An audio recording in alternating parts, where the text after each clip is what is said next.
J'ai l'impression que c'est pour attaquer plus facilement. Ne crois pas que parce que tu es debout, tu Avant, domines plus facilement Avant la... l'époque de Rabbi l'assistance. Shimon Bar Yochai, les gens ils étaient debout. Ouais. Exactement. Le dévoilement.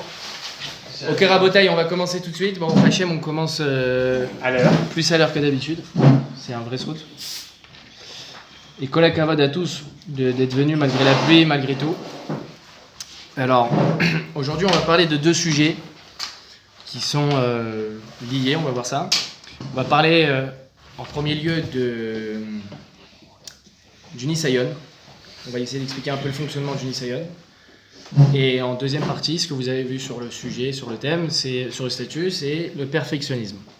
Déjà, pour commencer, on va essayer de comprendre l'idée du Nisayon. Akadosh Baruch Hu, il nous éprouve tout au long de notre vie. Ça fait un peu suite au cours qu'on a fait la semaine dernière sur le libre arbitre. Un petit peu, ouais, c'est lié.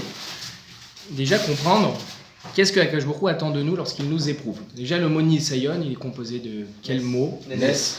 Et l'idée de miracle. D'accord? On va essayer de voir qu'est-ce que c'est. Étendard. Pardon? Et étendard aussi. Étendard. Exactement. Kol hakavod. Kol hakavod, Razak.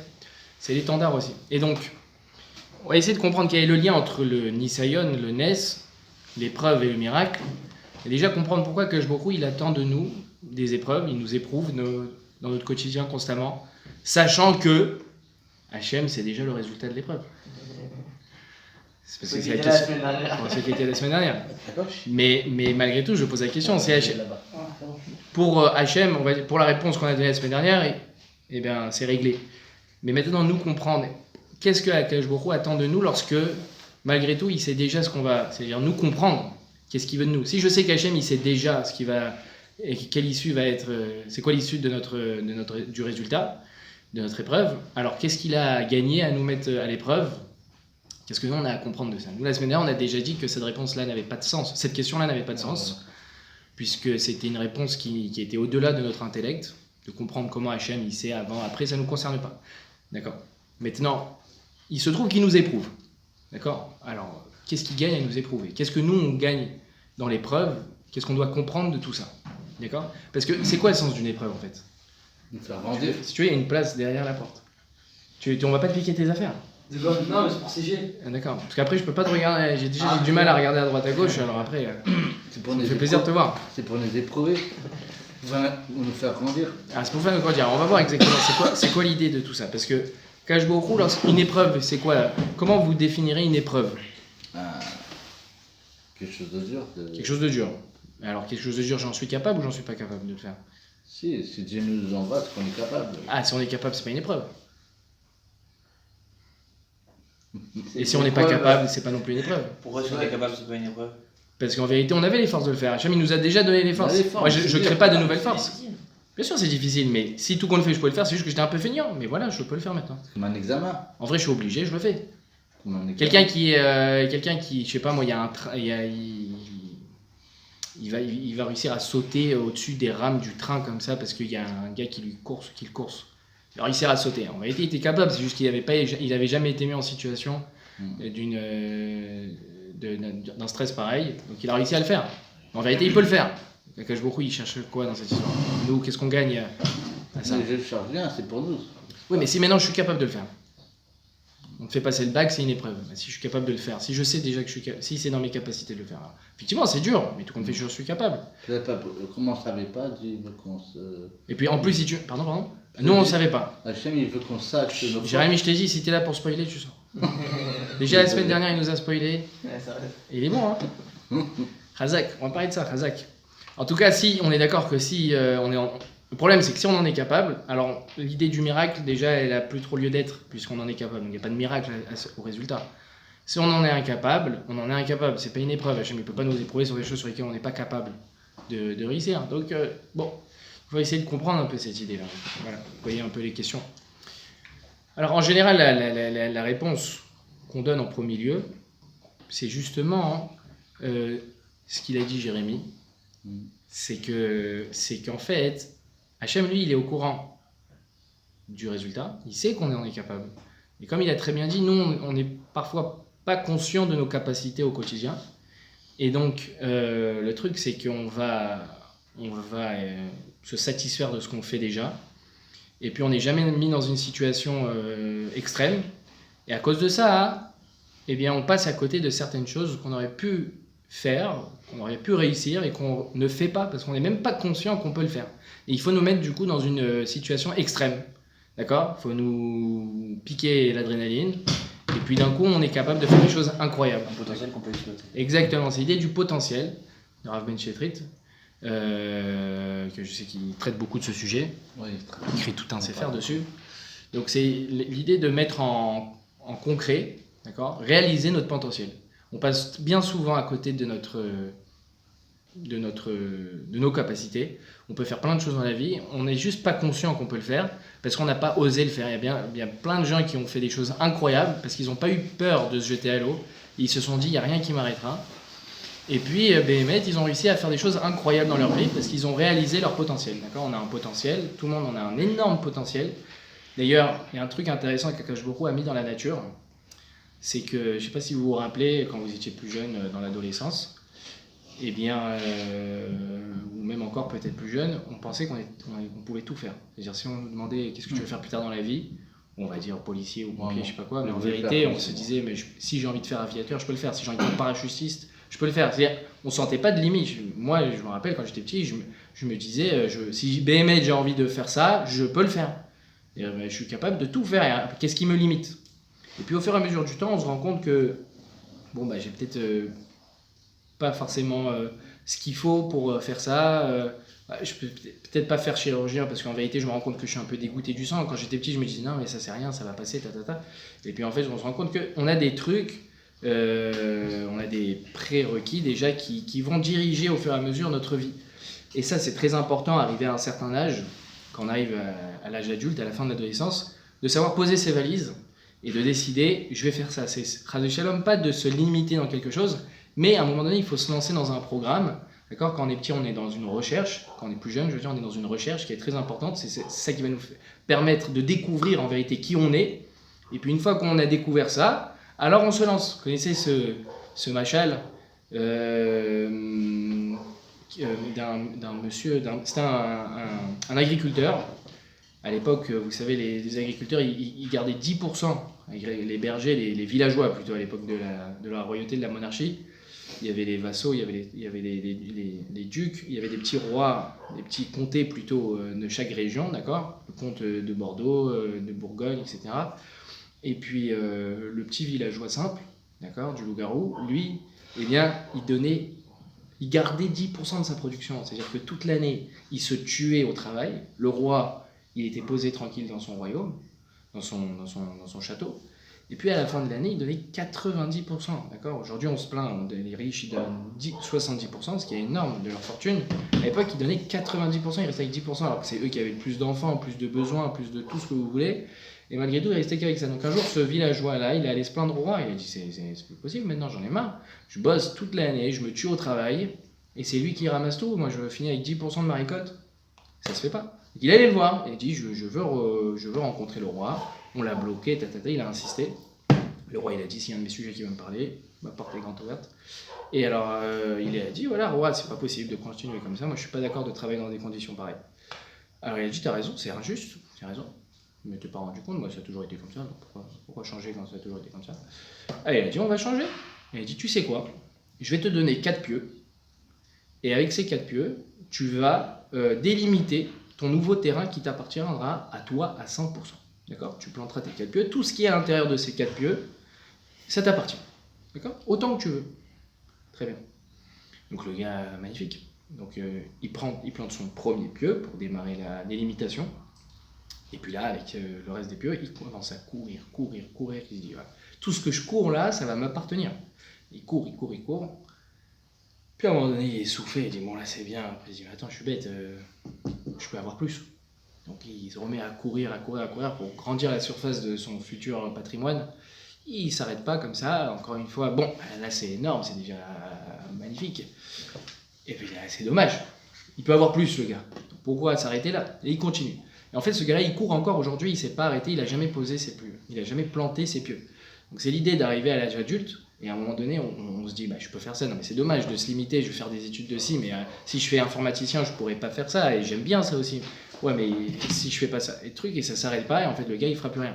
Vous remarquez, souvent, quand on entend les jeunes parler, eh bien, ils se lancent dans des études. J'ai fait 2 ans de lettres, licence de lettres, puis ça m'a pas trop plu, je me suis lancé dans le compta. C'était pas trop mon truc, j'ai fait 1 an. Bon, là, je fais serveur dans un café, histoire de mettre un peu d'argent de côté, et je verrai dans 2 ans. En fait, le gars, c'est resté un gamin.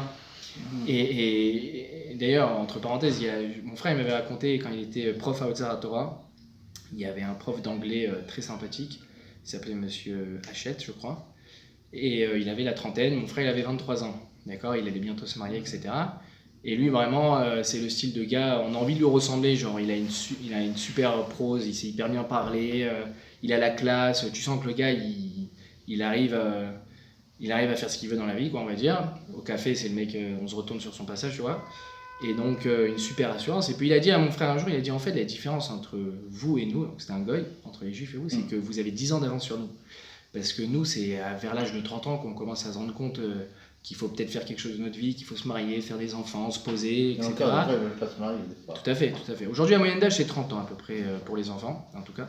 Et puis, il a dit, voilà, nous, on fait la fête jusqu'à 30 ans, on fume des joints, on va en boîte, on rigole, tatata. Et puis, à un moment donné, bon, on a une prise de conscience. Vous, à 23 ans, vous êtes déjà là, vous avez 10 ans d'avance vraiment sur nous. À 23 ans, vous êtes déjà là à réfléchir à votre avenir, à se marier, à construire une famille, à avoir un boulot, etc. À ne plus aller rigoler comme des gamins. Bon, ça peut s'expliquer parce qu'aujourd'hui, les enfants... Bon, aujourd'hui, les enfants, à 10 ans, c'est déjà des petits adultes, parce qu'ils ont le portable. Donc, en fait, quand t'as pas fait ton enfance au bon moment, tu te retrouves à 30 ans, à 20 ans, en manque d'enfance. Et donc, c'est là que tu fais le gamin. En fait, c'est des grands gamins qui n'ont pas eu une enfance, parce que les petits, ils sont là face à toute la misère du monde, à toute la réalité du monde. Ils te parlent, on dirait vraiment des petits bonhommes. Des fois, les petits, ils sont informés de choses incroyables que nous, à leur âge, on était paumés, on jouait au Playmobil, tu vois. Moi, vraiment, à 10 ans, je kiffais les Playmobil, tu vois. Moi, aujourd'hui, si je pouvais jouer au Playmobil, je serais hyper content, mais ça se fait pas. Mais c'est trop sympa, tu vois. Et tu crées, et tu joues, et t'es dans un monde de gamins, tu vois. Sauf que eux, ils jouent avec des jeux d'adultes, et puis ils se retrouvent à 20 ans, en fait, ils ont loupé une étape. Donc, ils la font à 20 ans, comme des adultes. Donc, voilà. Tout ça pour dire que... Comment je me suis lancé dans ce truc-là ? Tout ça pour dire on est éprouvé et qu'il faut se trouver. Et donc comment on se trouve ? C'est grâce aux épreuves, c'est grâce aux difficultés. Voilà, le bac, tout le monde te dit, tout le monde a le bac, t'inquiète, il suffit un peu de bosser. Mais tout compte fait, on est confronté à une difficulté et il faut la réussir. Et là, on se découvre un peu. Est-ce qu'on arrive à mettre de côté nos tentations ? On a envie d'aller, c'est notre dernière année d'école, on a envie de rigoler, Et puis, malgré tout, il faut réussir son bac. C'est-à-dire, si tu loupes ton bac, pense à une mention, tu peux avoir une bonne mention. Et donc là, tu es confronté, tu as un challenge, et là, tu découvres qu'en fait, tu arrives à éteindre ton téléphone, tu arrives à dire non aux potes, et tu arrives à te poser et bosser, faire des annales, chose que peut-être tu n'as jamais fait dans ta vie, mais là, tu te dis, il faut être sérieux. Et donc, tu te découvres. Et ça permet même ensuite, pour les études ou pour la yeshiva, d'avoir découvert chez nous une certaine rigueur qui va faire que on connaît de nouvelles forces en nous qui existaient en réalité déjà. C'est juste que rien n'avait suscité l'obligation de les mettre en action. Donc c'est vraiment l'idée du potentiel en action. Donc ça c'est la première idée, la réponse simple, on va dire. L'idée d'épreuve, c'est que Baruch Hu nous met dans notre vie une épreuve de Nisayon. Tu vois, on se rend peut-être pas compte parfois de combien on a confiance en Dieu, parce qu'en fait, quand tout va bien, il n'y a pas besoin d'avoir confiance en Dieu, tout va bien. Bah oui. Il y avait un gars qui avait dit à un rave, c'était une communauté de Herzliya, c'est les grands Richards là-bas, il avait dit au rave, il nous avait raconté, il avait dit la vérité, vous parlez beaucoup de Dieu, de le remercier et tout. Et il dit, moi, monsieur le rabbin, c'est pas une blague, hein, il a dit, et moi vraiment, je ne demande rien à Dieu. Une chose, il me laisse tranquille, tu vois, moi j'ai tout ce qu'il faut. J'ai la maison, j'ai ma femme, j'ai à manger, j'ai de l'argent. Vraiment, juste qu'il me laisse tranquille, tu vois. Je lui demande rien, j'ai pas besoin de lui. Le gars, il n'a pas été mis à l'épreuve pour comprendre qu'en fait, peut-être Akadosh Baruch Hu, il est derrière tout ça. Donc, c'est se découvrir dans l'étude. Voilà, il n'y a personne qui est derrière nous à la yeshiva, c'est magnifique. La yeshiva, c'est vraiment un grand révélateur. C'est hyper formateur, ça peut être hyper destructeur, ça peut être hyper formateur. Si quelqu'un arrive à saisir à la yeshiva l'occasion de se découvrir et d'avoir une... Parce qu'il n'y a personne qui est derrière nous, là, il n'y a plus papa-maman, il n'y a plus même le mashguer, voilà, certaines yeshivot, vraiment, on est libre de faire ce qu'on veut. Mais qu'est-ce que tu appelles destructeur à la yeshiva ? Ben, c'est justement que, puisqu'il n'y a personne derrière toi, ben, en fait, tu peux te retrouver à rien faire du tout. T'es livré à toi-même. Et en fait, si tu te lèves pas, c'est-à-dire un truc qui n'a jamais existé à l'école où tous les matins tu te lèves, ça existe. Vous savez, il y avait un rave une fois, il nous avait dit, en fait, je précise, parce que lui, il avait dit, il y a un seul endroit au monde où cette chose-là existe. En fait, ça existe dans 2 endroits, je crois, dans 2 endroits. Ça existe au GAN, à l'EF, ou à la crèche, et à la yeshiva, quelque chose d'incroyable. C'est la sieste. Non, pire. L'après-midi encore ça va. Non, la sieste à 9h du matin. Vous connaissez la sieste à 9h du matin? De 9h à 9h30 avant de céder? Ça n'existe nulle part. Encore la sieste de la pause, ça existe. Il y a des directeurs qui font, ils se posent. La sieste du matin, tu viens de te lever mon pote. Bon, t'as Mishnah, on va faire une petite sieste avant de céder. Ça existe nulle part. Peut-être, voilà, parce que j'ai vu ma fille faire cette sieste-là parfois à 9h30. Elle s'est réveillée à 6h, tu vois. Elle a 1 an. Alors, elle fait peut-être une sieste, tu vois, à 9h du matin. Mais voilà, cet âge-là et l'année de la yeshiva. C'est extraordinaire. D'accord? Ça, c'est que la yeshiva que tu peux expérimenter des choses incroyables comme ça. Donc, ça fait flipper. C'est la meilleure. D'accord. J'ai même vu des gens qui ont fait le tour du cadran à la Yeshiva Blainara, qui ont Shabbat, plein air de Shabbat. Vendredi soir après le repas, ils font soli et tu le retrouves à la Havdalah. Donc bon, Barminan. Donc en tout cas, c'est un peu l'idée de la Yeshiva, c'est ça destructeur. D'accord. Maintenant, révélateur de force, ça peut être aussi extraordinaire. Il y a des gens qui se sont découverts. En fait, il n'y a personne derrière eux, ils se prennent en main et ils vont à fond, etc. Donc ça peut être magnifique. En tout cas, c'est ça l'idée de l'épreuve. Voilà, ça c'est une première approche. Maintenant, si on veut aller un peu plus loin, parce que là, à ce niveau-là, on ne voit pas l'idée du miracle. Il n'y a pas de miracle, ça. Tu en étais capable. D'accord? On va essayer de prendre l'exemple très courant, pour mieux comprendre, l'exemple du taureau qui vous pourchasse. Ça vous est jamais arrivé? Qui quoi, oui? Le taureau qui vous pourchasse. Qui va pour chasse? Qui vous pourchasse. Qui te Qui pourchasse. va pour chasse. Tu t'es jamais, un jour tu vas à l'école, il y a un taureau derrière toi? Ouais, ça m'est déjà arrivé. C'est bien, mais voilà. Surtout à Livry-Gargan. Ouais. Donc, rigole pas, mais il y a 20 ans, il y avait à Sevran, bon, c'est à côté. Il y avait encore, mon père, il était là-bas dentiste il y a déjà 30 ans. Il m'a dit quand il est arrivé à Sevran, il y avait encore une ferme à l'époque. Ensuite, il y a eu Caris qui a remplacé, mais il y avait quand même une ferme à l'époque. Donc, Il y a une ferme d'une autre style. ouais, une autre ferme, ouais, exactement. C'est un autre taureau. C'est pour ça que je dis, tout le monde a eu un taureau un jour qui l'a poursuivi, après vous l'appelez comme vous voulez ce taureau. En tout cas, imaginez maintenant, donc vous avez un taureau qui vous pourchasse. Ça veut dire une épreuve. Hein? Une épreuve. Une épreuve, mais là on va vraiment parler du taureau, d'accord? L'épreuve c'est le C'est en taureau. face du truc danger. Voilà, là il y a le danger qui te court après, et face à toi tu as une barrière. Donc tu as le choix entre le taureau. Tout ce que je vous dis là pour l'instant c'est pas le Mirtaviléou, c'est Rav Akiva Tatz, que je vous invite énormément à lire. C'est, celui-là c'est Jeune et Juif, c'est vraiment le début de Rav Akiva Tatz. Enfin, il y a écrit Akiva Tatz, c'est un Rav. Traduction en français, il n'y a pas en hébreu, il y a en anglais, super traduction en français, c'est très intéressant, beaucoup de définitions sur plein de choses de la vie, BMF très intéressant. Donc le gars, voilà, il est pourchassé par son taureau, et il y a la barrière devant lui. Alors si la barrière, elle est haute de 50 cm, il n'y a aucune épreuve à ça, d'accord? 50 cm, il faut lever la jambe. Donc ça, là on n'est même pas dans le domaine de l'épreuve. Très bien. Maintenant, la barrière elle est haute de 1 mètre. Il faut sauter. Il y a une petite épreuve, mais ça tu savais déjà que tu en étais capable. D'accord? Donc toujours, ça va. Maintenant la barrière elle fait 1m30. 1m30, c'est la taille d'un... 1m30 ça va encore. 1m50. 1m50 d'accord? Donc les gens en général ils mesurent 1m70, 1m80. Donc là il faut sauter ça. D'habitude il n'y arrive pas, à cette vitesse, etc. Donc qu'est-ce qui va permettre à la personne de sauter cette barrière? Ça va être des forces qu'il a, Bémet. Ça s'appelle l'adrénaline. En fait, il avait ces forces-là, donc ça c'est ce qu'on a parlé jusqu'à maintenant. Des forces insoupçonnées qui ont été qui ont été sorties en pratique parce qu'il est dans une situation extrême et là ça révèle certaines forces. D'accord?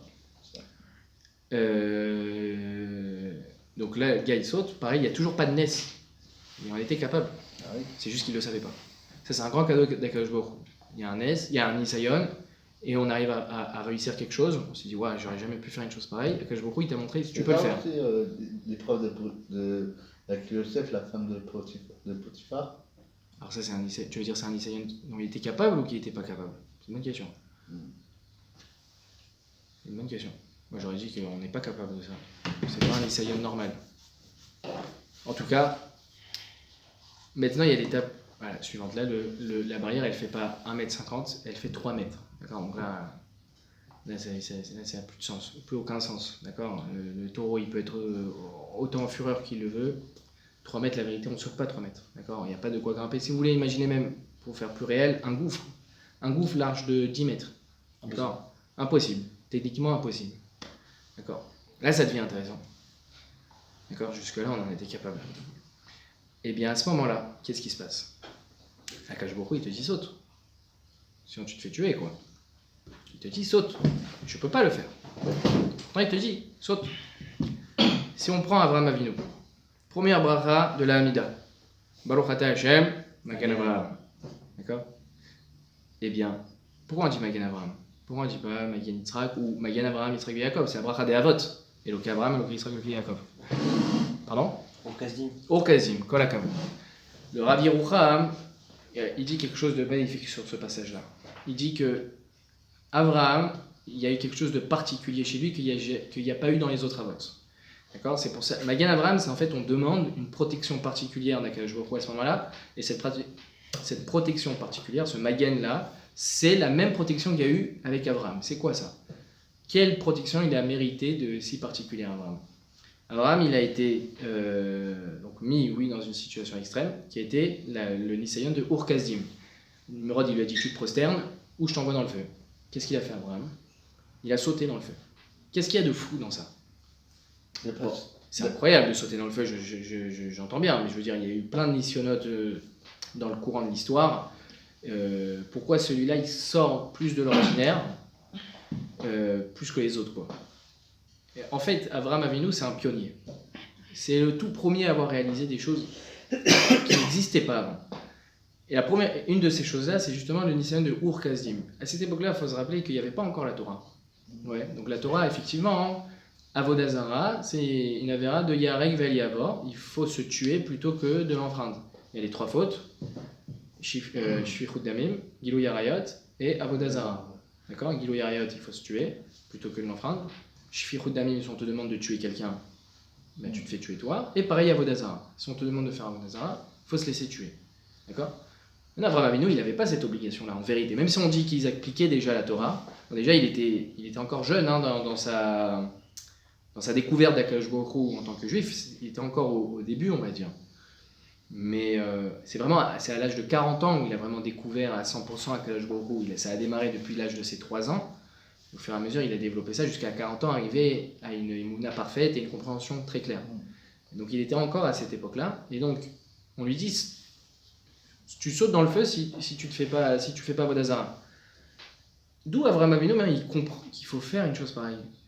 C'est en vérité, là, c'est réellement contre nature. Si nous, on le faisait, ce serait contre nature, et ce serait magnifique. D'accord? C'est Bechon Nafshecha, là, c'est vraiment servir à Kadosh Baruch Hu de toute son âme, comme on dit dans Ve'ahavta et Hashem Elokecha bechol levav bechol nafshecha. Rabbi Akiva, il priait toute sa vie de pouvoir mourir al Kiddush Hashem pour être Mekayem cette mitzvah-là, et bien il est arrivé à cette situation. S'il a sauté dans le feu, on l'a mis dans le feu. Eh ben non, on l'avait mis dans le feu, alors là, il n'y aurait plus de sens. C'est-à-dire que c'est pas lui qui a fait cette démarche-là. Ça aurait pas été un Nisayon, on lui a pris de force. Donc lui, il n'a pas eu le choix. Non, c'est lui, il a dit, non, je vais dans le feu. On a le droit? Ben justement, c'est ce que je suis en train de dire à son époque. Razak, c'est une très bonne question. Est-ce qu'il avait le droit de le faire? Il n'a pas l'obligation encore. Puisqu'il n'a pas la Torah encore. C'est-à-dire, pas l'obligation dans le sens est-ce qu'il faut le faire ou pas, mais il n'y a rien qui lui impose de le faire. Il n'y a rien qui impose à son sechel d'arriver à une conclusion pareille. Donc en fait, imagine-toi, tu n'avais pas quelqu'un était dans cette même situation, il a déjà la Torah.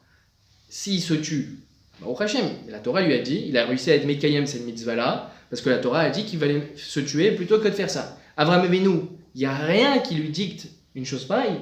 Ça vient 100% de lui. D'accord? C'est-à-dire c'est une décision de son teva, on va dire, et en vérité qui est au-dessus de la nature. C'est surnaturel d'arriver à une conclusion pareille. Tout son sérel, tout son instinct de survie crie l'inverse. Mais il ne fait pas une chose pareille. Tu peux pas...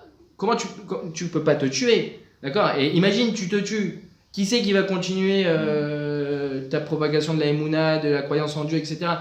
J'imagine il y avait tout qui disait à Avraham Avinu de faire l'inverse. Prosterne-toi vite fait, après tu t'en vas et ni vu ni connu. Non, lui il a compris avec sa tzidkout, avec sa chassidout plutôt, il a compris que dans une situation pareille, il valait mieux se tuer. Et ça, c'est quelque chose qu'on peut même pas... on peut pas comprendre, on peut pas appréhender une chose pareille. C'est surnaturel d'arriver à une conclusion pareille, c'est pas normal, c'est un au-dessus suicide, de la non? nature, c'est un suicide décidé, d'accord? C'est un suicide, comment on appelle ça en bon français? Délibéré. Délibérément, il va se suicider, d'accord? Nous, quand on se suicide, si on se suicide dans une situation pareille, c'est pas délibéré, la Torah nous le demande. Lui, c'est 100% délibéré, d'accord? Eh bien, puisqu'il s'est conduit de façon surnaturelle, justement, puisque son sechel lui indiquait l'inverse, mais Akadosh Baruch Hu s'est comporté avec lui, pareil, de façon surnaturelle, en transformant le feu et en faisant qu'il ne le brûle pas. Et c'est ça qu'on demande dans cette bracha, Magen Avraham, protège-nous comme tu as protégé Avraham Avinu, de façon surnaturelle. D'accord? On a besoin d'un bouclier incroyable, et protège-nous de cette même façon-là. Parce que c'était un Magen surnaturel, différent de tous les autres. Parce qu'Avraham Avinu, lui, s'est comporté de façon surnaturelle, donc il méritait une ashgacha surnaturelle. Donc ça, c'est oui un réel Nisayon. C'est-à-dire que même avec le comment ça s'appelle, même avec toute l'adrénaline que tu veux, on n'arrive pas à faire une chose pareille comme ça. C'est pas normal. D'accord? Donc maintenant, toi, tu es face au gouffre qui mesure 10 mètres. Qu'est-ce que tu sautes? Tu vas mourir. D'accord? Hachem, il te demande de sauter là. Comment c'est possible une chose pareille? Tout indique qu'il ne faut pas sauter. Et Hachem, il te dit saute. Il te dit fais-le. Il te met dans une épreuve d'argent, il te met dans une épreuve de choix dans la vie. Je sais pas, je vais à droite ou à gauche, je vais dans telle ville ou pas telle ville. Là-bas, il y a de la Torah, là, il n'y a pas. Mais financièrement, c'est plus facile. Donc, donc d'un coup, il y a dans ta tête des choix. Et puis d'un coup, Akadosh Baruch Hu, il te dit, mais en fait, si tu comprends en fait dans ton choix que si tu fais pas ce choix-là, il va y avoir une perte spirituelle, par exemple. Donc tu comprends que c'est ça le Nisayon. Ou bien il va y avoir du Chilul Shabbat. D'accord? On va te dire, lâche cet appartement, parce qu'il y a du Chilul Shabbat, et va dans un autre. En attendant, tu te retrouves sans appart. Donc, t'es à 10 dans l'appartement, c'était la chance de ta vie. Mais il y a plein de situations, il y a plein d'histoires comme ça. C'était la chance de sa vie, le gars il attendait, ça fait 10 ans, il attend un HLM ou je sais pas quoi. Et en fait, son rabbi lui dit, mais va pas là-bas parce que c'est pas bon pour Shabbat, etc., pour n'importe quoi. Le gars, il est face à un Nisayon, ouais, on est d'accord. Là, c'est au-dessus de ses forces.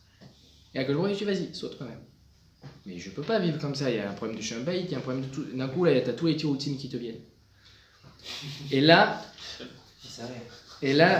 arrive le miracle, l'idée du Nes. L'idée du Nes dans le Nisayon. C'est quoi?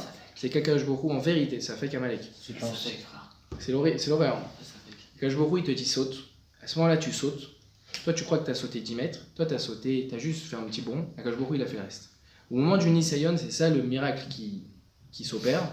C'est que toi, tu peux pas en vérité, avec tes forces. En fait, c'est une épreuve au-dessus de tes forces. Moi, je vous ai dit, une épreuve qui est impossible de réaliser, c'est pas une épreuve. En vérité, c'est faux. Akadosh Baruch Hu, il va te mettre dans une épreuve qui est acceptable. Parce que évidemment, il y a des épreuves que tu peux pas, il va pas te. Ah, c'est important. D'accord.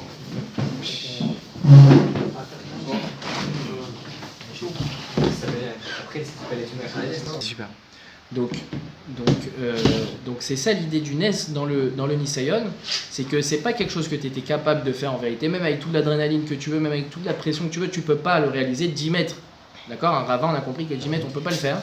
Que je vois, il te dit malgré tout saute, et en vérité, Hachem il fera le reste. Donc ne prends pas cet appart, c'est au-dessus de tes forces. Tu peux pas le faire, c'est illogique. Merci beaucoup, Rav. Merci beaucoup, Rav. Merci. Il a changé les commandes. Et donc, donc Hachem il te met dans cette situation, toi tu es obligé de le faire, si tu veux respecter ce qu'il faut faire. Toi tu sautes et Hachem il s'occupe du reste. Et en fait, 3 semaines plus tard, ou un mois plus tard, ou même 10 ans plus tard, tu comprendras qu'en vérité ce qui a été Yod c'est de ça, ou même tu vas pas le comprendre, mais en tout cas Akadosh Baruch Hu derrière il va faire tout ce qu'il faut. On le voit juste après. On le voit, bien souvent on le voit juste après. Mais on le voit juste après. Il y a une Géoula qui se fait, et Akadosh Baruch Hu c'est lui qui s'occupe du reste. D'accord? Toi tu sautes, tu acceptes de te lancer dans le ravin. Akadosh Baruch Hu il te fait passer de l'autre côté. Ça c'est vraiment l'idée du Nisayon. Et quelqu'un qui réclame des Nisayonot. Est-ce que c'est bien ou pas de faire une chose pareille?